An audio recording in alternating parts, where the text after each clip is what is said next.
about a hashtag that was created because of PPR. So until then, let's go out east or down east to Stephanie.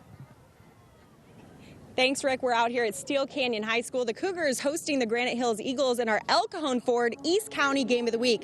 Now, Granite Hills has won the last two matchups between these teams, and they're going to be tough for the Cougars again tonight. Steele Canyon still looking for their first win after dropping games to both Torrey Pines and Madison in weeks 1 and 2. Earlier, we spoke with Cougar head coach Scott Longerbone. He said he likes to schedule those tough opponents early on in the non-league games because it gives him a chance to see how good his team is and where they need to improve. He said they tried to get creative in those first few weeks and it didn't work out. So tonight we should look for the Cougars to just go back to the basics. We'll have more on this matchup coming up in the 6 o'clock hour. For now, let's check in with Allie Wagner. Allie? At La Jolla High School, where they are getting ready to take on another team. Tell us about it, Paul. La Jolla Country Day is another team center. You were doing so well.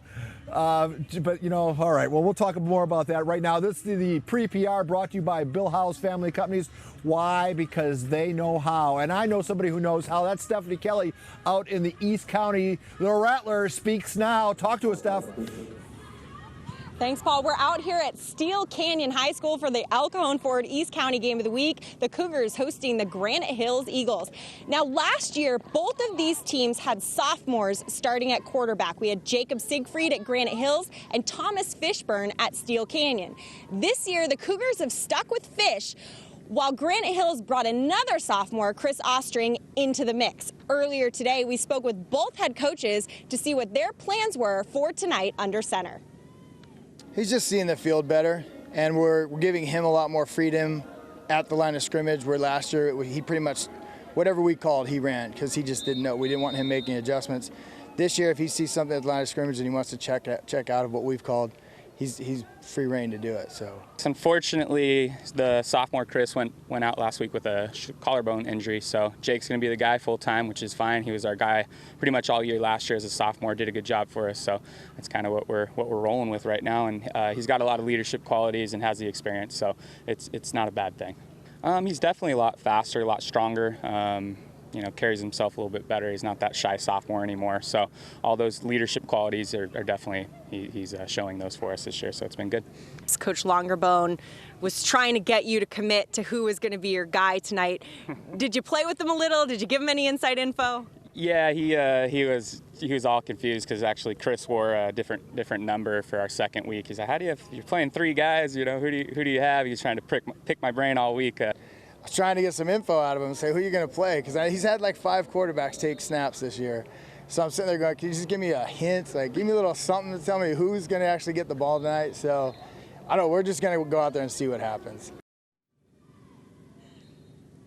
In true East County fashion, those two coaches are good friends and they like to give each other a hard time, so it should be a fun little local rivalry out here tonight. As a side note, Coach Cobbs had his appendix taken out last minute, last Thursday night, made it to the game Friday but had to sit in the stands, so he's happy to be back in action today on the sidelines. And Paul, I think Coach Starr knows a little something about developing those young quarterbacks. Michael Austin comes to mind off the top of my head right now. That's right, Coach. Stephanie was talking about how you've developed a few young quarterbacks in your day. What's the trick to developing a young quarterback? You know, it's repetition. You got to get him on the board. He's got to be able to draw the plays, explain the plays, and you got to keep working the movement key and the progression. Until then, Stephanie, what do you got? I don't think that's your first, Rick, but I'll take your word for it for now. We're out here at Steele Canyon High School for the El Cajon Ford East County Game of the Week. The Cougars hosting the Granite Hills Eagles. And there will be some special people on the sidelines tonight along with the Cougars.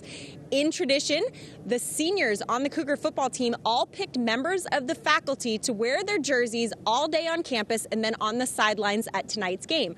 Earlier, we spoke with some of the seniors about that tradition. I think it's really cool seeing the teachers all in in the jerseys and stuff like that, you know, especially because they get to go to the game too. So it's cool seeing them on the sideline and with all of our team members during the national anthem.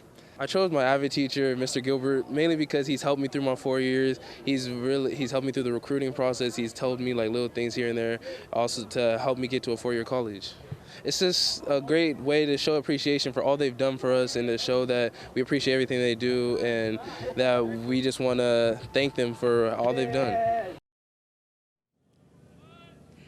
So the Cougars hoping that those special fans on the sidelines will help them get their first win of the season and break a 2-year losing streak to Granite Hills. We'll have all the highlights from this one tonight on the Prep Pigskin Report. For now, let's go south to the Bro. John, what do you got?